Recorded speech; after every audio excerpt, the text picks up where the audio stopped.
नमस्कार मित्रांनो, कसे आहात सगळे? मस्त मजेत ना?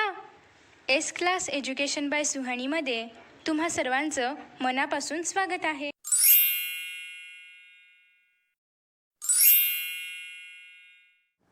सो फ्रेंड्स, आज आपण पाहतोय 10th standard science part 1 lesson number 5 that is heat.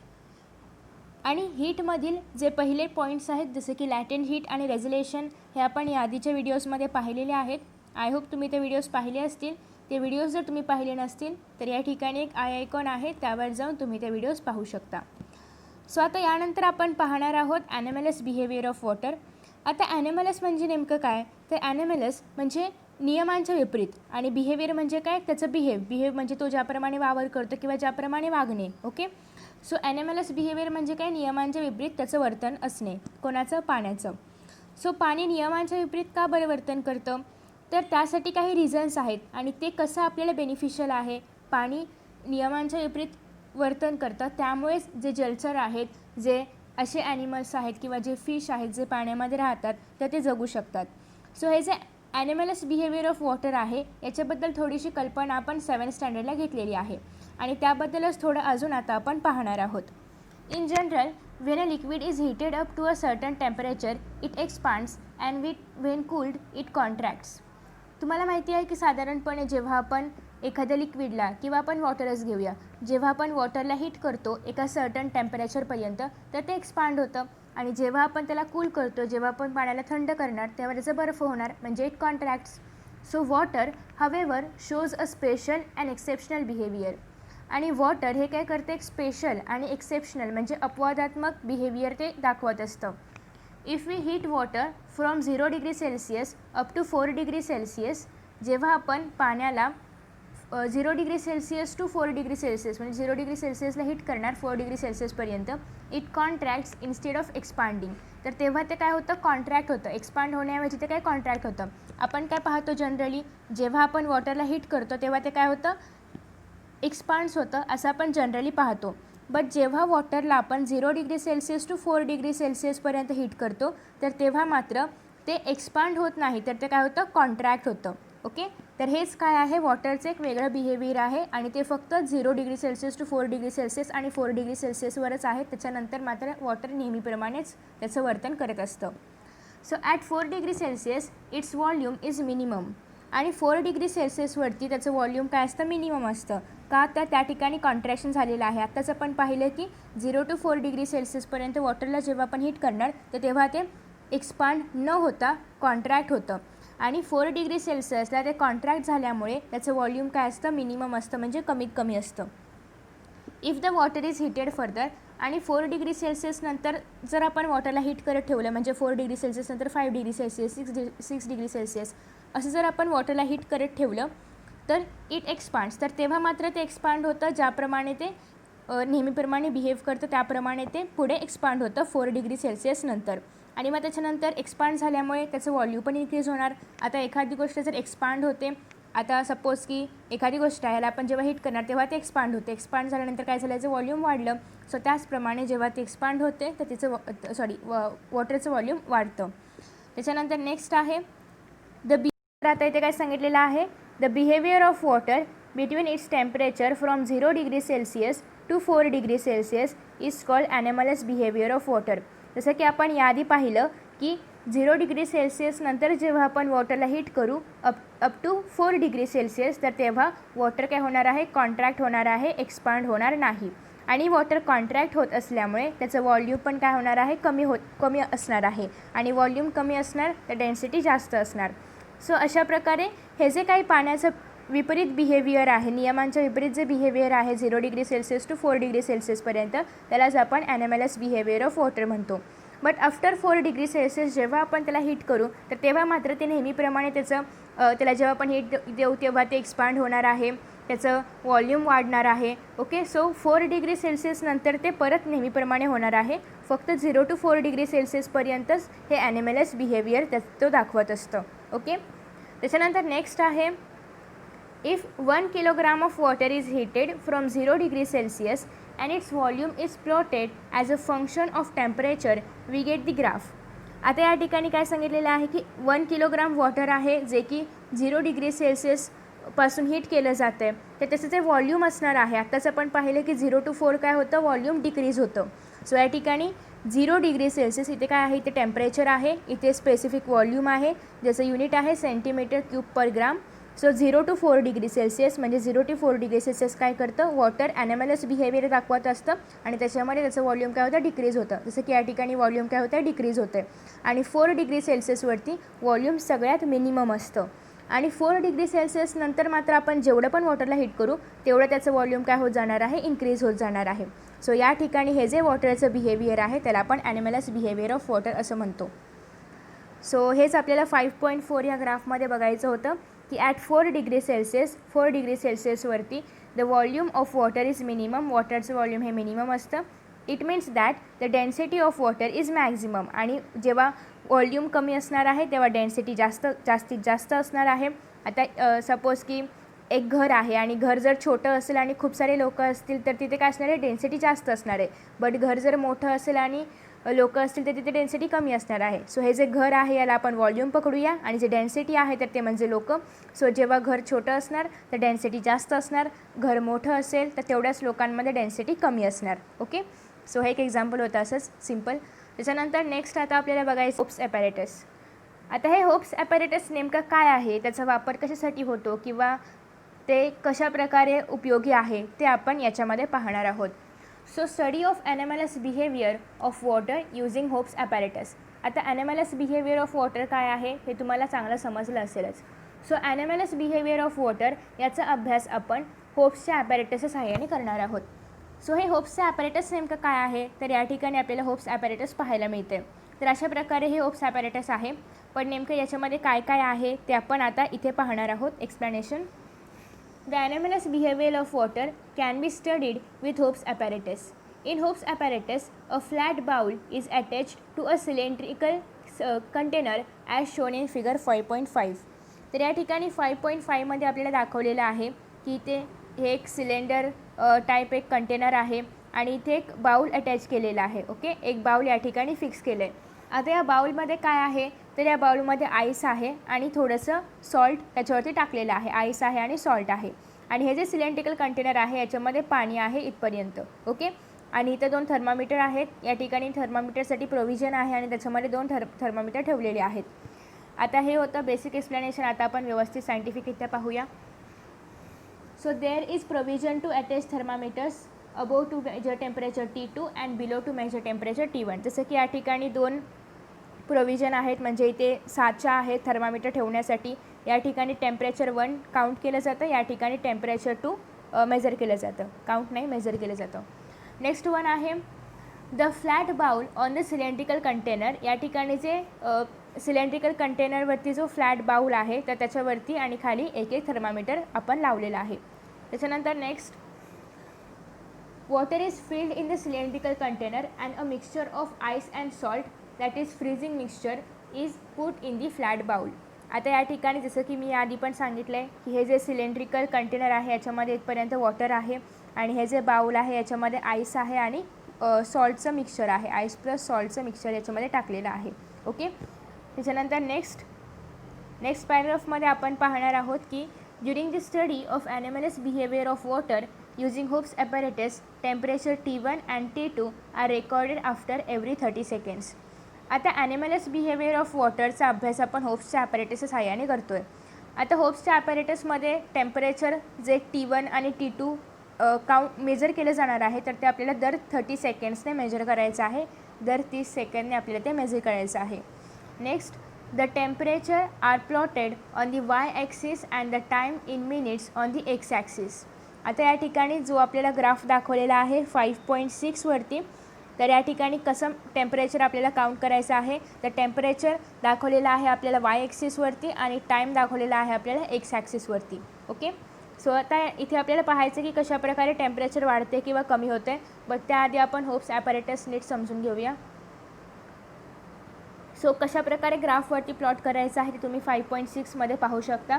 The graph shows that initially both the temperatures T1 and T2 are identical. आता या ठिकाणचा जो ग्राफ आहे तर या ग्राफवरती तुम्ही पाहू शकता की T1 आणि T2 जे टेम्परेचर आहेत स्टार्टिंग वेळेस तर ते दोघं पण सेम आहेत. ओके, बट त्याच्यानंतर त्याच्यानंतर जर हळूहळू आपण पुढे बघत गेलो then however as time passes temperature T1 of water in the lower part of the cylinder decreases fast while temperature T2 of water in the upper part of the cylindrical decreases comparatively slowly.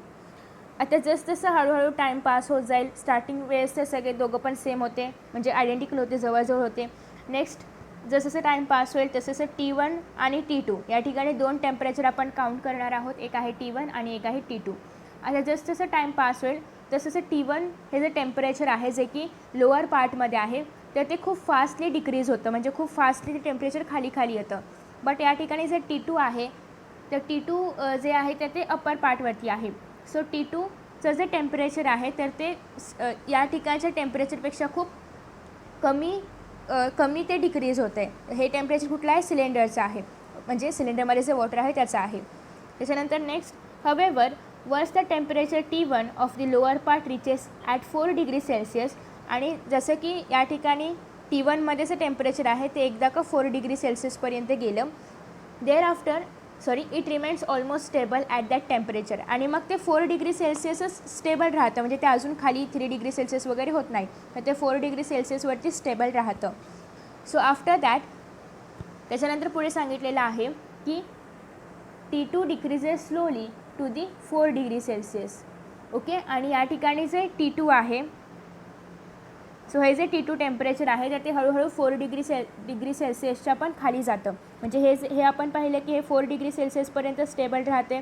But या ठिकाणी जे temperature आहे तर ते 4 degree सेल्सिअसपेक्षा पण खाली जातं, 0 degree सेल्सिअसपर्यंत पण ते डिक्रीज होतं. Thereafter, since T2 starts changing rapidly, it records 0 degree Celsius first, and after that the lower thermometer T1 records 0 degree temperature. मग आता आधी आपण काय पाहिलं होतं की T1 जे आहे तर त्याचं टेम्परेचर खूप पटपट खाली येतं आहे कम्पॅरेटिव्हली टू T2. म्हणजे या ठिकाणी T1चं टेम्परेचर खूप खाली येत होतं 4 डिग्री सेल्सिअसपर्यंत आणि T2 हळूहळू खाली येत होतं. बट 4 डिग्री सेल्सिअसवरती आल्यानंतर हे काय झालं, स्टेबल झालं आणि थर्मामीटर T2वरतीचं टेम्परेचर आहे तर ते अजून खाली येऊ लागलं 0 डिग्री सेल्सिअसपर्यंत. बट आफ्टर दॅट म्हणजे जेव्हा हे 0 डिग्री सेल्सिअसपर्यंत येऊ लागले तर त्याच्यानंतर मात्र हे जे टेम्परेचर आहे तर ते खूप हळूहळू म्हणजे आधी हे 0 डिग्रीवरती येणार आणि मग हे 0 डिग्रीवरती येणार. ओके, कारण हे 4 डिग्रीवरती स्टेबल असणार आहे.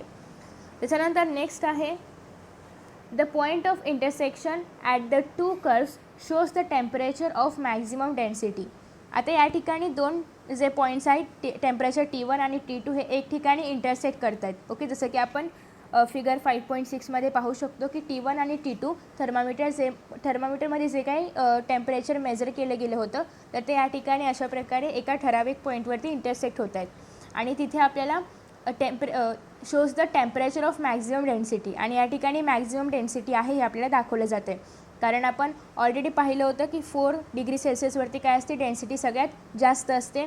त्याचबरोबर काय असतं, व्हॉल्यूम सगळ्यात मिनिमम असतं आणि डेन्सिटी सगळ्यात मॅक्झिमम असते. ओके, सो अशा प्रकारे हेच आपल्याला या होप्स ॲपेरेटसमधून स्टडी करायचं आहे की कशाप्रकारे वॉटरचं जे ॲनिमलस बिहेवियर आहे तर ते 4 डिग्री सेल्सिअसवरती चेंज होतं किंवा त्याच्यानंतर चेंज होतं up to 0 degree Celsius. So next आहे की हाऊ कॅन मी एक्सप्लेन दिस ऑब्झर्वेशन्स. मग आता हे जे ऑब्झर्वेशन आहे जे की आपण होप्सच्या ॲपेरेटसमधून केलं तर ते आपण एक्सप्लेन कसं करणार. So initially the temperature of water in the middle of cylinder lowers due to freezing mixture in the outer bowl. आता या ठिकाणी फ्रीजिंग मिक्सचर आहे कशाचं, आईसचं आणि सॉल्टचं. सो आईस आणि सॉल्टच्या फ्रीजिंग मिक्सचरमुळे या सिलेंडरमध्ये जे पाणी आहे तर त्याचं टेम्परेचर कमी होत जातं, लो होत जातं. Since the temperature of water there decreases. आता या ठिकाणी वॉटरचं टेम्परेचर कमी होते, टेम्परेचर कमी झालं तर व्हॉल्यूम कमी होणार आणि व्हॉल्यूम कमी झालं तर डेन्सिटी काय होणार आहे, वाढणार आहे. Okay, so the water with higher density moves downwards. आणि तुम्हाला माहिती आहे की कुठल्या पण गोष्टीची डेन्सिटी जेव्हा वाढते तर ती गोष्ट कुठे जाते, खाली जाते. जसं की पाणी आहे, पाण्यावरती तेल तरंगतं का, तर पाण्याची डेन्सिटी कमी आहे. सो त्याचबरोबर ज्याची डेन्सिटी कमी असते ते वरती असतं, ज्याची डेन्सिटी जास्त असते तर ते खाली जातं. सो याची डेन्सिटी वाढलेली आहे, टेम्परेचर कमी झाले, व्हॉल्यूम कमी झाले, डेन्सिटी वाढली आहे. सो हे पाणी कुठे जाणार आहे, खाली जाणार आहे. Therefore the lower thermometer T1, या ठिकाणी जे थर्मामीटर T1 आहे, shows rapid fall in temperature and this continues till the temperature of water becomes equal to 4 degree Celsius. आणि इथे डेन्सिटी वाढल्यानंतर, वॉल्यूम कमी झाल्यानंतर, टेम्परेचर कमी झाल्यानंतर जे पाणी आहे तर ते खाली आलं. इथे त्याचं मेजरमेंट कुठे दिसणार? T1 या थर्मामीटरमध्ये दिसणार. ओके, सो त्याच्यामुळे काय होत होतं, आत्ताच आपण बघितलं की T1 हे 4 डिग्री सेल्सिअसच्या आधी, म्हणजे जेव्हा ते 5 डिग्री सेल्सिअस 6 डिग्री सेल्सिअसवरती होतं तर तिथपर्यंत ते खूप फास्ट त्याचं टेम्परेचर जे आहे ते खाली आलं. बट 4 डिग्री सेल्सिअसवरती ते स्टेबल झालं. मग तेवढं फास्ट काय येत होतं, तर इथलं जे काय जास्त डेन्सिटीवालं पाणी आहे तर ते खाली येत होतं. त्याच्यामुळे त्याचं टेम्परेचर खूप फास्ट कमी होत होतं अप टू 4 डिग्री सेल्सिअस.